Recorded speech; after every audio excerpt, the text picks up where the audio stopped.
نہ دنیا سے نہ دولت سے نہ گھر آباد کرنے سے، نہ دنیا سے نہ دولت سے نہ گھر آباد کرنے سے تسلی دل کو ہوتی ہے خدا کو یاد کرنے سے۔ قابل قدر انتظامی کمیٹی کے صدر مدرسے ہادہ کے ناظم مولانا عبدالصمد صاحب، اس علاقے کے بافیض عالم باکمال حضرت مولانا مفتی مشکور احمد صاحب قاسمی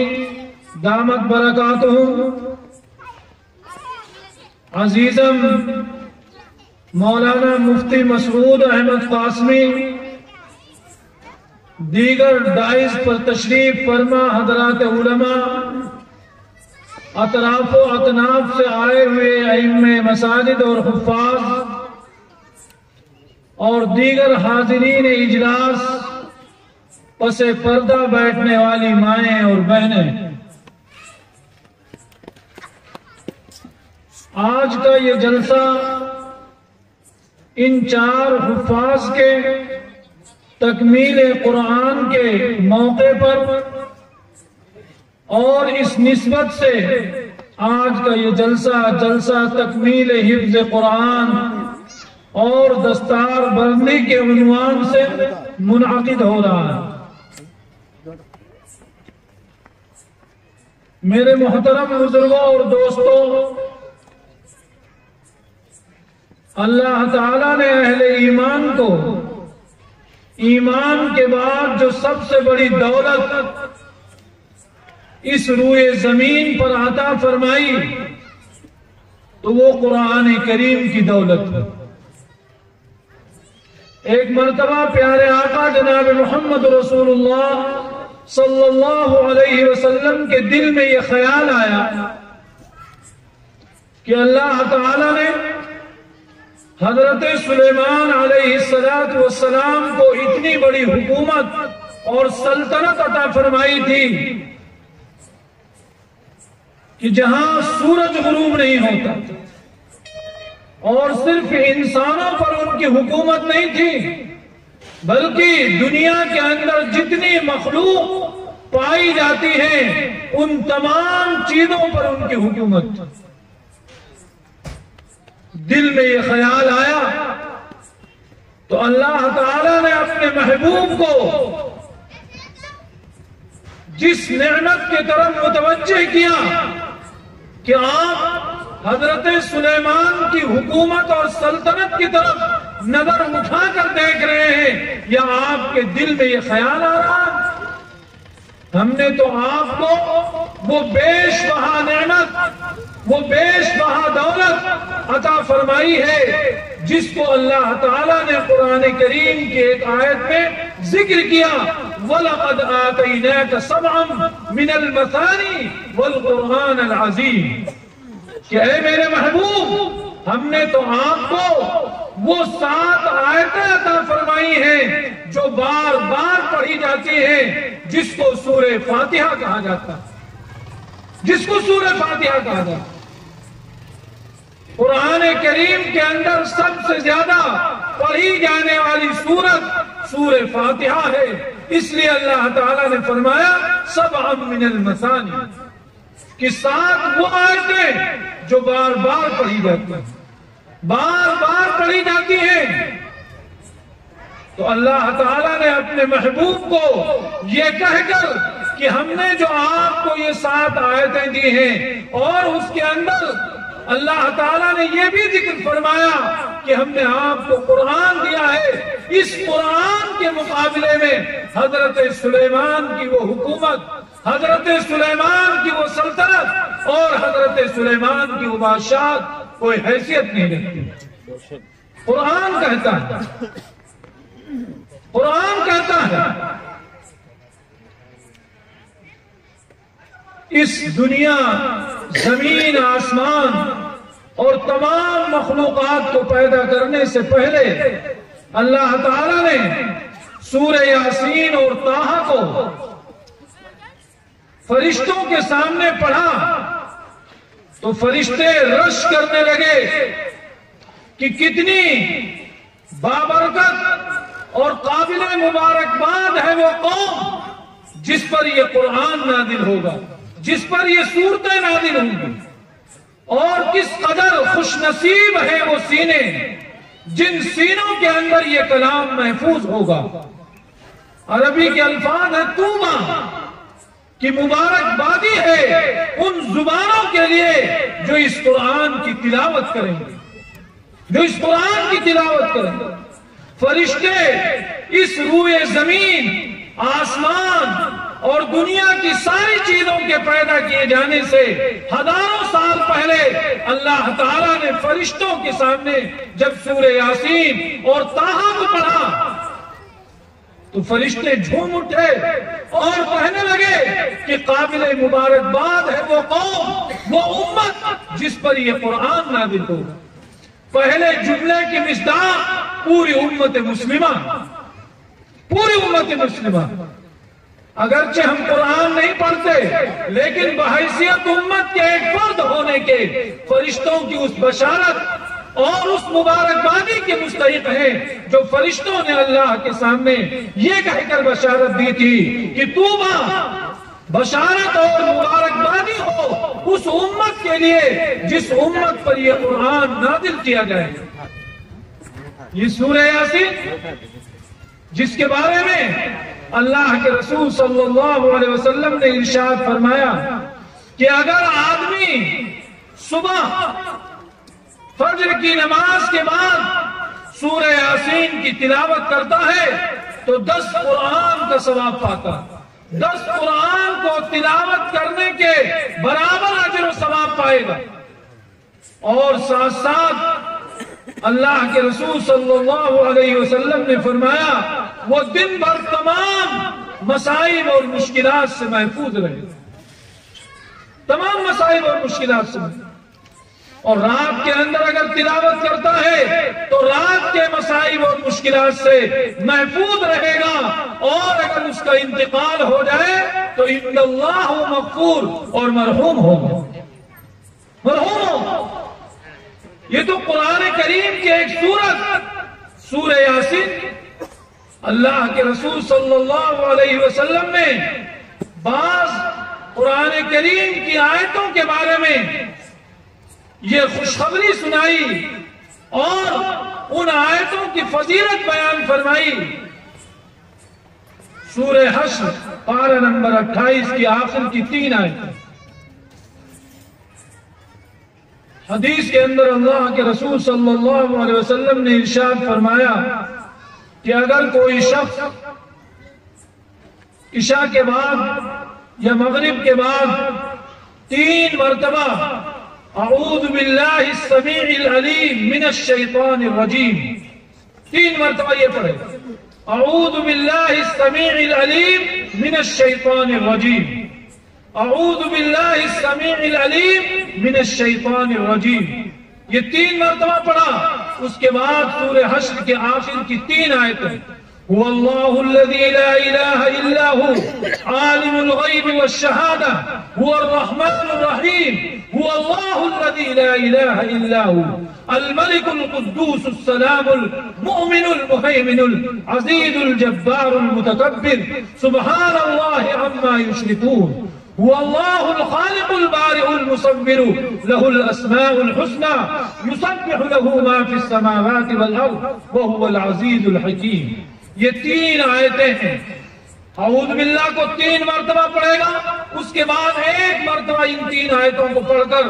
اپنے اوپر دم کر لے گا، اور پھر وہ رات بھر اللہ تعالیٰ اس کے اوپر 70,000 فرشتوں کو مسلط کرتے ہیں، اور وہ اس کے لیے دعائے استغفار اور دعائے رحمت کرتے ہیں۔ اگر حکومت کی جانب سے 10-5 پولیس والے ہمارے آگے اور پیچھے لگا دیے جائیں تو آدمی یہ سمجھتا ہے کہ بہت ہی عظیم آدمی ہے اور پاورفل آدمی ہے۔ Z+ سیکورٹی اگر کسی کو مل جائے تو وہ یہ سمجھتا ہے کہ دنیا کا سب سے بڑا انسان ہے۔ اللہ تعالیٰ نے اس مسلمان کے لیے جس نے قرآن کریم کی یہ 3 آیتیں پڑھ کر اپنے اوپر دم کیا اور سو رہا ہے، اللہ تعالیٰ اس کے لیے 70,000 فرشتوں کو مسلط کرتے ہیں اور متعین کرتے ہیں کہ اس بندے کے لیے پوری رات دعائے استغفار کرے اور رحمت کرے، اور پھر فجر کے بعد اگر پڑھتا ہے تو سارے دن کے لیے 70,000 فرشتے اس کے لیے متعین کر دیے جاتے ہیں اور اس کے لیے دعائے استغفار اور دعائے رحمت کرتے ہیں۔ یہ معمولی چیز ہے۔ تو اللہ تعالیٰ نے قرآن کریم کو اس امت کے لیے وہ عظیم نعمت قرار دیا کہ اپنے محبوب کو متوجہ کر کے فرمایا کہ آپ حضرت سلیمان کی حکومت اور سلطنت کو دیکھتے ہیں، ہم نے تو آپ کو وہ قرآن عطا کیا ہے اور قرآن کا وہ روح عطا کیا ہے جس کو سورہ فاتحہ کہتے ہیں۔ سورہ فاتحہ پڑھ کر آپ کسی بھی بیمار کے اوپر دم کر دیجئے، انشاءاللہ اس کو شفا ہوگا۔ حدیث کے اندر آتا ہے کہ صحابہ کرام کی ایک جماعت دعوت و تبلیغ کے فرائض کو انجام دے کر واپس آ رہی تھی، تو ایک علاقے سے گزر ہوا۔ حضرت ابو سعید خدری رضی اللہ تعالی عنہ بخاری کے اندر روایت موجود ہے، ایک گاؤں سے گزرے، وہاں گاؤں کے بڑے آدمی کو بچھو یا سانپ نے کاٹ لیا تھا، وہ آدمی بہت پریشان تھا۔ لوگوں نے صحابہ کی طرف دوڑ کر یہ درخواست کی کہ اگر آپ میں سے کوئی آدمی ایسا ہو جس کو سانپ کاٹنے یا بچھو کے ڈسنے کا منتر آتا ہو تو وہ پڑھ کر اس کو دم کر دیا جائے تاکہ ہمارا مریض درست ہو جائے اور ٹھیک ہو جائے۔ حضرت ابو سعید خدری رضی اللہ تعالیٰ عنہ فرماتے ہیں کہ سورہ فاتحہ 3 مرتبہ پڑھ کر دم کیا گیا اس سانپ کے کاٹے ہوئے انسان یا بچھو کے ڈسے ہوئے انسان پر، تو اس کا درد کافور ہو گیا اور بالکل شفایاب ہو گیا، بالکل شفایاب ہو گیا۔ آپ دیکھیں کہ قرآن کریم کے ایک سورہ فاتحہ یہ پڑھ کر دم کیا ہے۔ ابھی ہمارے مخدوم گرامی حضرت مولانا مفتی مشکور احمد صاحب قاسمی دامت برکاتہ یہ فرما رہے تھے کہ آپ محبت اور عقیدت کی نظر سے ان دینی درسگاہوں کو دیکھیے، ان علماء کو دیکھیے جو انبیاء کے وارث ہیں، انبیاء کے وارث ہیں۔ آپ کو یہ قصہ سنایا گیا ہوگا اور آپ نے سنا ہوگا کہ حضرت موسیٰ علیہ نبینا علیہ السلام کا مقابلہ فرعون کے زمانے میں فرعون نے 72,000 جادوگروں کو بلایا کہ حضرت موسیٰ علیہ السلام کے پاس جو معجزہ تھا ایک لاٹھی تھی جس کو عصا کہتے ہیں، اور اللہ تعالیٰ نے انہیں یہ معجزہ دیا تھا کہ ہاتھ اگر بغل کے اندر داخل کرتے اور پھر نکالتے لوگوں کے سامنے تو چاند کی طرح چمکتا تھا، چاند کی طرح۔ فرعون نے دیکھا کہ یہ تو جادوگری دکھ رہی ہے، اپنے پوری سلطنت کے 72,000 جادوگروں کو بلایا حضرت موسیٰ علیہ نبینا علیہ السلام سے مقابلہ کرنے کے لیے۔ فرعون جو خدائی کا دعویٰ کیے ہوئے ہے اور اپنے آپ کو پوری دنیا کا اور زمین اور آسمان کا خدا کہلانے کے لیے اور لوگوں کو اس کا عادی اور لوگوں کو اس کا معتقد بنانے کے لیے درپے تھا، حضرت موسیٰ علیہ السلام سے مقابلہ ہوا، 72,000 جادوگروں کو بلایا۔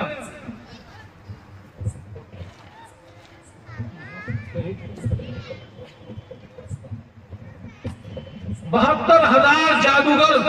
حضرت موسیٰ علیہ السلام کے سامنے موجود ہیں، اور ان جادوگروں نے حضرت موسیٰ سے یہ پوچھا کہ پہلے ہم اپنے عمل کو دکھلائیں اور جادو کو، یا آپ اپنے معجزے کو؟ وہ تو معجزہ نہیں کہتے تھے، وہ بھی یہ سمجھتے تھے کہ یہ بھی جادوگر ہے۔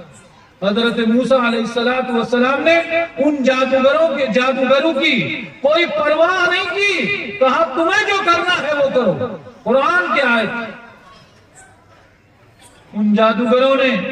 اپنے کرتب کو دکھلایا۔ حضرت موسیٰ علیہ السلام نے اپنی اس لاٹھی کو زمین پر ڈالا اور وہ سانپ بن کر ان جادوگروں کے جادو کو نگل گیا۔ اس موقع پر ان 72,000 جادوگروں نے حضرت موسیٰ پر ایک لمحے کے لیے محبت اور عقیدت کی نظر ڈالی، تو اللہ تعالیٰ نے ان 72,000 جادوگروں کو ایمان کی دولت سے مشرف کیا، ایمان کی دولت سے مشرف کیا۔ یہ ہے قیمت ان کی، جن کو آپ وارث انبیاء کہتے ہیں، وارث انبیاء کہتے ہیں۔ ان کو عقیدت کی نظر سے، محبت کی نظر سے آپ دیکھیں گے تو آپ کی دنیا بھی اور آپ کی آخرت بھی بنے گی، آخرت بھی بنے گی۔ معمولی حیثیت کے حامل ہیں۔ ابھی میں کہہ رہا تھا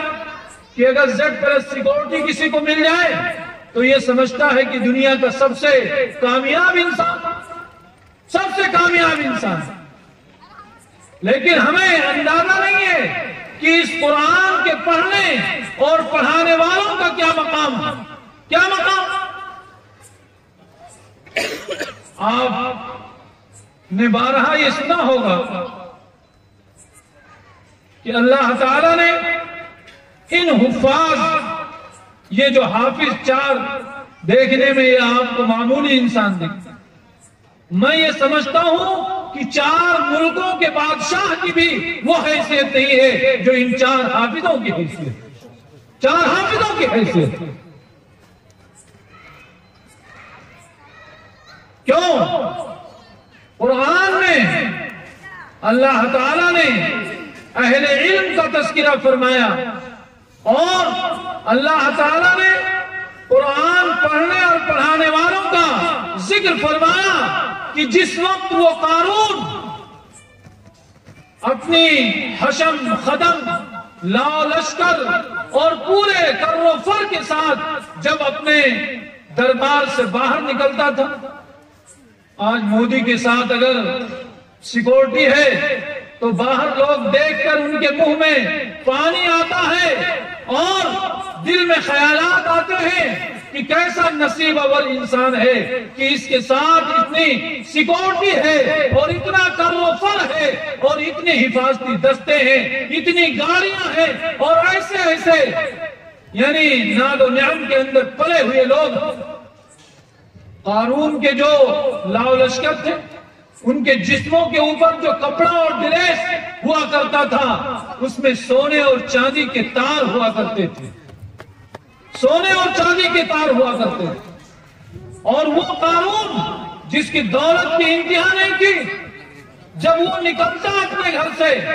اور اپنے دربار سے تو اس زمانے کے اندر بھی آج کی طرح لوگ اسے دیکھ کر کہتے تھے بڑا نصیب اول انسان ہے، اللہ نے کیسی اچھی قسمت بنائی ہے اس کی کہ اس کے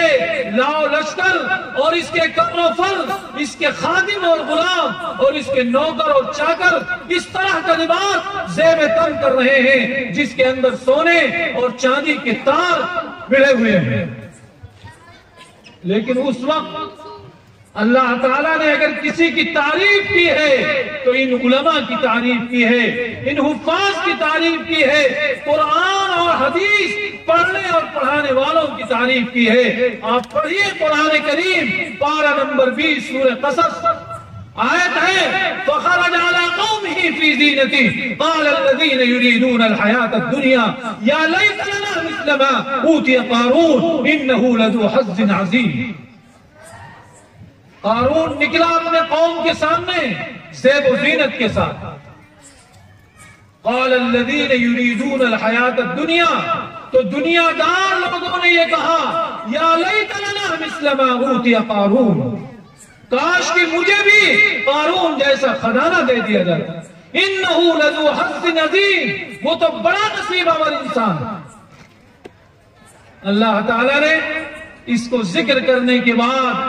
ان لوگوں کا تذکرہ فرمایا ہے جن لوگوں کی قدر و قیمت اللہ کے نزدیک ہے، قارون کی کوئی حیثیت نہیں۔ آگے فرماتا ہے اللہ وقال الذین اوتوا العلم ویلکم ثواب اللہ خیر لمن آمن وعمل صالحا ولا یلقاها الا الصابرون۔ الا الصابرون، کہ قارون اور قارون کی دولت کا ستیہ ناش ہو ان علماء کے سامنے، ان حفاظ کے سامنے جنہوں نے دنیا کی چمک اور دمک کو دیکھ کر ان کے منہ میں پانی نہیں آیا۔ اللہ گواہی دے رہا ہے کہ انہوں نے اس وقت ایمان اور عمل صالح کو قارون کی دولت سے بہتر سمجھا، قارون کی دولت سے بہتر سمجھا۔ دولت کی کیا حیثیت ہے؟ کیا حیثیت ہے؟ ابھی آپ نے اپنی زندگی میں کتنے ایسے واقعات، مناظر اور خبریں سنی اور دیکھی ہوں گی۔ جب امریکہ کے اندر جہاز ٹکرایا ان کے ورلڈ ٹریڈ سینٹر سے، ابھی آپ تازہ ترکی کے اندر دیکھیں زلزلہ آیا۔ یہ کوئی بول کر اللہ کا عذاب نہیں آتا۔ جو لوگ کل ملینوں ڈالر کے مالک تھے اور دسیوں اور بیسوں منزلہ عمارت عیش و عشرت کی زندگی گزار رہے تھے اور ان کی وہ عمارتیں تاش کی پتوں کی طرح بکھر گئیں اور ان کے ملینوں ڈالر وہ برباد ہوئے، آج وہ ریلیف کی لائن میں لگے ہوئے، ریلیف کی لائن میں۔ یہ ہے دنیا کی حیثیت۔ اللہ تعالیٰ نے قارون جیسے انسان کی دولت کو کوئی حیثیت نہیں دی۔ وہاں اہل علم کی تعریف کی کہ یہ علماء، یہ حفاظ، یہ دین کے خدام، یہ وہ ہیں جنہیں آخرت کی پائیداری معلوم ہے اور دنیا کی بے ثباتی معلوم ہے، دنیا کی بے ثباتی معلوم۔ یہ دنیا کے اندر 4 دن رہنا ہے۔ آپ بھی 2 روٹی کھائیں گے، ہم بھی 2 روٹی کھاتے ہیں۔ ہو سکتا ہے کہ آپ کی روٹی وہ دودھ کے اندر اور دیسی گھی کے اندر آٹے کو گوندھا جاتا ہو اور ہماری روٹی کو پانی کے اندر گوندھا جاتا ہو، یہ تو ہو سکتا ہے، لیکن 2 روٹی آپ بھی کھاتے ہیں، ہم بھی کھاتے ہیں، لیکن مرنا ہر ایک کو ہے۔ مرنے کے بعد جو کام آنے والی چیز ہے یہ ان حفاظ کے سینوں میں جو قرآن محفوظ ہے وہ کام آنے والی چیز، وہ کام آنے والی چیز۔ اللہ تعالیٰ ایک حافظ کو یہ مقام اور مرتبہ عطا فرمائیں گے محشر کے دن۔ ایک حافظ کو بلا کر ایسے اسٹیج پر کھڑا کیا جائے گا اور کہا جائے گا کہ اپنے خاندان کے ان 10 آدمیوں کو تم جن پر جہنم واجب ہو چکی ہے تمہاری سفارش سے ان کو جنت میں داخل کیا جائے۔ ہے دنیا کی کوئی کتاب، دنیا کی کوئی تعلیم، دنیا کی کوئی ڈگری، مسلمان تو مسلمان ہے، اس کا عقیدہ ہے کہ مرنے کے بعد دوبارہ زندہ ہونا ہے، حساب و کتاب دینا ہے، جنت اور جہنم کا فیصلہ ہونا ہے۔ مسلمان کا حیثیت مسلمان ہونے کے یہ عقیدہ رکھتا ہے۔ اللہ کے رسول صلی اللہ علیہ وسلم نے یہ حدیث کے اندر ارشاد فرمایا کہ حافظ قرآن کو یہ مقام دیا جائے، حافظ قرآن یہ مقام دیا جائے کہ 10 ایسے خاندان کے لوگ، ہو سکتا ہے خاندان میں لوگ جن لوگوں نے ان کو حافظ بنانے میں تعاون کیا، چاہے جس اعتبار سے، چاہے مدرسے کی انتظامیہ ہو، چاہے مدرس ہو، چاہے تعاون کرنے والے احباب ہوں، کسی بھی اعتبار سے، حتیٰ کہ عقیدت اور محبت سے دیکھنے والے جو ہوں گے، اللہ تعالیٰ انہیں بھی، ان حافظوں کو یہ مقام دے گا کہ ان کی سفارش کر کے انہیں جنت میں داخل کرو۔ آپ نے یہ بھی سنا ہوگا کہ ان حفاظ کے لیے تو اللہ کے رسول صلی اللہ علیہ وسلم نے یہ ان کے والدین کے بارے میں بارہا آپ نے سنا ہوگا کہ ایک ایسا تاج پہنایا جائے گا کہ چاند کی روشنی بھی اس کے سامنے اور سورج کی روشنی بھی اس کے سامنے مات پڑ جائے گی، مات پڑ جائے گی۔ اب سوال یہ ہوتا ہے کہ محنت تو بچے نے کی ہے پڑھنے اور لکھنے کی، اور تاج پہنایا جا رہا ہے والدین کو، ایسی بات کیوں؟ تو جہاں یہ حدیث آئی ہے وہاں محدثین نے اس اعتراض کو ذکر کیا اور اس کے بعد یہ نقطہ لکھا کہ اصل کمال بچے کا نہیں ہے بلکہ بچے کے والدین کا ہے۔ ایسے پرخطر ماحول سے اور ایسے مسموم فضاؤں کے اندر سے اپنے بچوں کو نکال کر ان چھوٹے چھوٹے مکتب اور مدرسوں میں داخل کرتے ہیں جہاں خاندان کے لوگ یہ طعنہ دیتے ہیں کہ تم اپنے بچے کو یتیم بنانا چاہتے ہو، تم اپنے بچے کو مجبور اور معذور بنانا چاہتے ہو۔ یہ قرآن پڑھ کر کیا کرے گا؟ اس کو کون سی ڈگری ملے گی اور کیا کمائے گا، کیا کھائے گا؟ اگر ہم مسلمان ہیں تو ہمیں ایمان اور یقین ہونا چاہیے کہ اللہ نے ہمارے دنیا میں آنے سے پہلے روزی ہمارے قسمت میں لکھ دی ہے کہ جتنا ہمارے مقدر میں ہے وہ ہمیں مل کر رہے گا، چاہے ہم قرآن کے حافظ ہوں، چاہے ہم انجینئر یا ڈاکٹر کی ڈگریاں لکھیں، ڈاکٹر کی ڈگری۔ لن تموت حتی تستکمل رزقھا، کوئی آدمی اس وقت تک دنیا سے نہیں جا سکتا ہے جب تک کہ اپنے متعینہ رزق کو حاصل نہ کرے، متعینہ رزق کو حاصل نہ کرے۔ تو یہ ان حفاظ کے والدین کو یہ تاج پہنایا ہے۔ تاج کیوں پہنایا جائے گا؟ اس وجہ سے کہ ماں باپ نے خاندان کے لوگوں کی، سماج کے لوگوں کی، معاشرے کے لوگوں کی طعن و تشنیع کو برداشت کیا اور اللہ اور اس کے رسول کے بیان کردہ ان بشارتوں اور وعدوں پر یقین کر کے اپنے بچوں کو ان دینی اداروں کے اندر داخل کیا جہاں پڑھنے والے بچوں کی ہمارے نزدیک کوئی حیثیت نہیں ہے، کوئی حیثیت نہیں۔ لیکن قرآن اٹھائیے، ایک نبی گزرے ہیں، ان کے پاس قوم کے کچھ لوگ بطور مہمان کے تھے، بلکہ فرشتے انسان کی شکل میں آئے تھے مہمان کے طور پر۔ قوم کے لوگ ان مہمانوں کے ساتھ بدسلوکی کر رہے تھے، غلط حرکتیں کر رہے تھے۔ تو اس نبی نے اپنے قوم کے لوگوں سے یہ کہا، ان ہؤلاء ضیفی فلا تفضحون، اے میری قوم کے لوگوں، یہ میرے گھر آئے ہوئے مہمان ہیں، ان کے ساتھ بدسلوکی کر کے مجھے رسوا مت کرو، مجھے رسوا مت کرو۔ ان اداروں کے اندر پڑھنے والے بچے مہمان رسول ہیں، اگر ان بچوں کو تکلیف ہوگی تو آقا کو تکلیف ہوگی،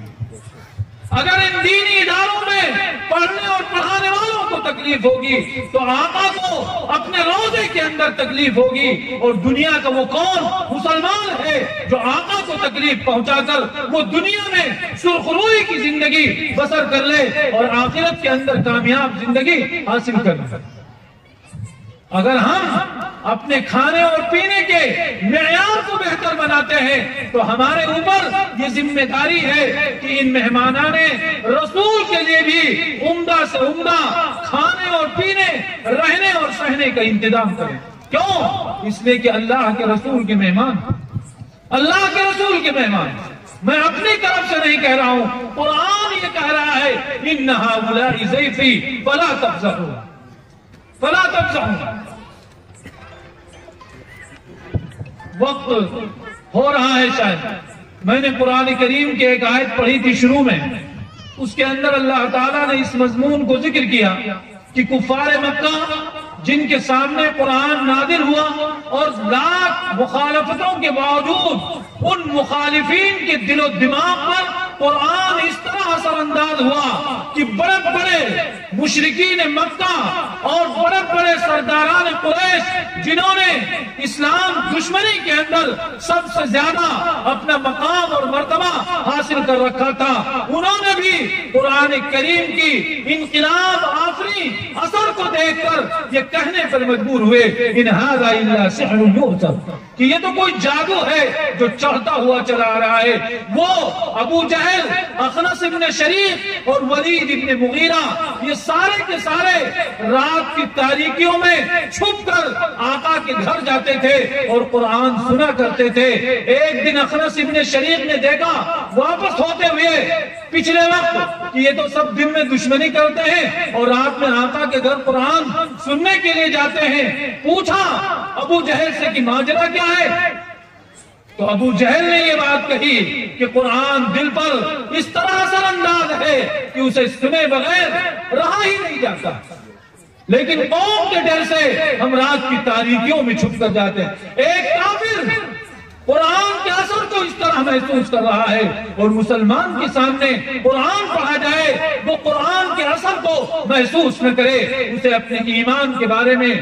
جائزہ لینا چاہیے کہ ہمارا ایمان کس قدر کمزور ہے کہ قرآن پڑھا جائے۔ قرآن تو کہتا ہے انما المؤمنون الذين اذا ذكر الله وجلت قلوبهم واذا تليت عليهم آياته زادتهم ایمانا، کہ جب قرآن اہل ایمان کے سامنے پڑھا جائے تو ان کے ایمان میں اضافہ ہوتا، ان کے ایمان میں اضافہ ہوتا۔ ایک کافر پر قرآن اثر انداز ہو رہا ہے، مسلمان پر قرآن اثر انداز کیوں نہ؟ اس لیے ہمیں اپنے آپ کو قرآن سے اس طرح وابستہ کرنا ہے جیسے قرآن کے دونوں طرف دفتی کے دو اٹے لگے رہتے ہیں۔ جب تک وہ دفتی کے اٹے قرآن سے باہر تھے کوئی آدمی ناپاک اور پاک کوئی بھی اس کو چھو سکتا تھا، لیکن جب دفتی کے ان اٹوں نے اپنے آپ کو قرآن سے وابستہ کیا تو ان دفتی کے اٹوں کو وہ حیثیت حاصل ہوئی جو حیثیت قرآن کو حاصل ہے۔ قرآن کہتا ہے لا یمسہ الا المطہرون، قرآن کو صرف پاکیزہ لوگ ہاتھ لگائیں گے، دفتی کے ان اٹوں کو بھی کوئی ناپاک آدمی ہاتھ نہیں لگا سکتا ہے۔ جو قرآن کے دونوں طرف لگے ہوئے اٹے ہیں، جس طرح ان اٹوں نے اپنے آپ کو وابستہ کیا اور ان کو وابستہ کیا گیا تو ان کو یہ مقام بلند ملا کہ کوئی کافر، کوئی ناپاک آدمی اسے ہاتھ نہیں لگا سکتا ہے۔ اے قوم مومن کے لوگوں، تم بھی اپنے آپ کو قرآن سے اس طرح وابستہ کرو جس طرح سورج سے روشنی وابستہ ہے، پھولوں سے خوشبو وابستہ ہے، اس طرح اپنے آپ کو قرآن سے وابستہ کرو۔ ان دینی اداروں اور ان دینی مدرسوں اور مکتبوں سے اپنے آپ کو وابستہ کرو۔ اللہ مجھے کہنے سے زیادہ عمل کی توفیق عطا فرمائے، آمین۔ وآخر دعوانا الحمدللہ۔